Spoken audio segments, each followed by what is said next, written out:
شب جمعہ شب محرومین ہے، ارواح آتی ہیں، شب جمعہ شب زیارت امام حسین علیہ السلام ہے، ساری ارواح کربلا کی طرف رخ کیے ہوئے ہوتی ہیں. روحوں کو اجازت ملتی ہے کہ جاؤ اپنے گھر والوں کے پاس، اپنے رشتہ داروں کے پاس جاؤ. وہ آ کر دیکھتے ہیں ہم کسی کو یاد نہیں کر رہے، وہ بیچارے افسردہ ہو کر واپس چلی جاتی ہیں. آیت اللہ شہید دستگیر کہ آپ کی صلوات ان کے درجات میں اضافہ فرمائے. اللہم صلی علی محمد وعلی محمد. اپنی کتاب میں بیان فرماتے ہیں ایک عالم دین کا واقعہ کہ ان کے والد بھی ایک عالم دین تھے. کہا کہ انہوں نے اپنے خواب میں دیکھا تو انہوں نے ان سے کچھ سوال پوچھے کہ عالم برزخ میں جب انسان مرتا ہے تو قیامت تک ایک اور عالم کے اندر ہے جسے عالم برزخ کہتے ہیں. روحیں اس وقت تک ہیں جب تک لوگ دوبارہ کھڑے نہیں کیے جائیں گے قیامت و حشر کے میدان.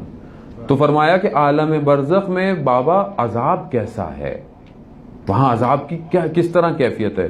تو کہا میں تمہیں صحیح طرح تو بتا نہیں سکتا کیونکہ جو وہاں ہے وہ اس دنیا سے الگ ہے، وہ مادہ نہیں ہے وہاں پر، لیکن میں تمہیں مثال دیتا ہوں کہ چاروں طرف پہاڑ ہوں، اس کے درمیان میں تم اکیلے ہو اور بھیڑیے تمہارے پیچھے لگ جائیں، تم فرار نہ کر سکتے ہو. یہ عالم برزخ کا عذاب ہے. کہا اچھا یہ بتائیں بابا کہ جو ہم پڑھتے ہیں، فاتحہ پڑھتے ہیں، کوئی چیز ہدیہ کرتے ہیں مرحوم کو، وہ کس طرح پہنچتی ہے وہاں پر. تو فرماتے ہیں کہ مثال کے طور پر ایک کمرہ ہو، اس میں شدید گرم دھواں ہو اور وہاں پر ایک کھڑکی کھل جائے اور اس سے تازی ہوا کا جھونکا آئے، تمہارا فاتحہ پڑھنا، تمہارا کچھ بھی ہدیہ کرنا عالم برزخ میں ایسا ہے. تو ایک صلوات اپنے سارے مومنین اور محرومین کے لیے پڑھتے ہیں. اللہم صلی علی محمد وعلی محمد. کہ کم از کم ہماری اس مجلس سے ایک دریچہ ان کی قبروں میں کھل جائے.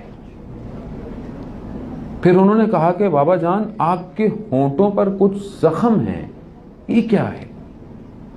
کہا بیٹا میں آپ کی والدہ کو کچھ غلط الفاظ استعمال کرتا تھا کہ جو ان کو ناگوار گزرتے تھے، یہ اس کا عالم برزخ میں عذاب ہے. تو جب تک وہ مجھے معاف نہیں کریں گی یہ زخم ٹھیک نہیں ہوں گے. عزیزان محترم، یہاں پر تو مسئلہ نہیں ہے انسان چھوٹی چھوٹی باتیں کر جاتا ہے، یہ چھوٹی چھوٹی باتیں وہاں پر بتائیں گی کہ کیا مسئلہ ہے. دو شخص زیارت پر جا رہے تھے کربلا، راستے میں کہیں پر حملہ ہوا، ایک شخص ہلاک ہو گیا، ایک واپس آ گیا.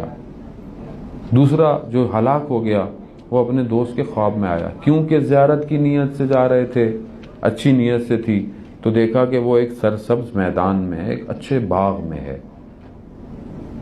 مگر اس نے پوچھا، کہا بہت اچھا ہے مگر ایک مسئلہ ہے. کیا؟ کہا روز ایک بچھو آتا ہے، میرے پاؤں کے انگوٹھے کو کاٹتا ہے، اس سے مجھے بہت تکلیف ہوتی ہے. تو کہا یہ کیا ہے؟ کہا میں ایک دن اپنے دوست کے گھر کھانے پر گیا تھا، وہاں پر ایک چھری چاقو خوبصورت نظر آیا پھل کاٹنے والا، میں بغیر اس کی اجازت کے چھپا کے لے آیا تھا. یہ وہ بچھو ہے جو مجھے عالم برزخ میں اذیت دے رہا ہے. میرے گھر جاؤ، میری زوجہ سے کہو فلانی جگہ پر وہ چاقو پڑا ہوا ہے، جا کر اس مالک کو واپس دو اور اس سے کہو کہ مجھے معاف کرے، ورنہ تا قیامت میں اس عذاب میں رہوں گا. عزیزان محترم، معاملہ سنگین ہے.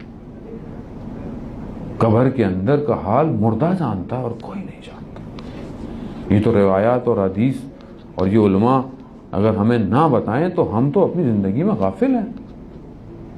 ہم ہر دفعہ مردہ دفنانے جا رہے ہیں مگر یہ نہیں سوچتے کہ ہمیں بھی کسی دن کوئی دفنانے آئے گا اور وہاں پر کیا ہوگا ہمارے ساتھ. نہیں، مجھے موت پہ یقین ہے، میرا ایمان ہے موت پر، لیکن اپنی موت پہ یقین نہیں ہے مجھے. جو میرے سارے کام ہیں زندگی کے وہ ایسے چل رہے ہیں جیسے میں نے تو مرنا ہی نہیں ہے. دوسروں کے بارے میں مرنا تو جی حق تھا،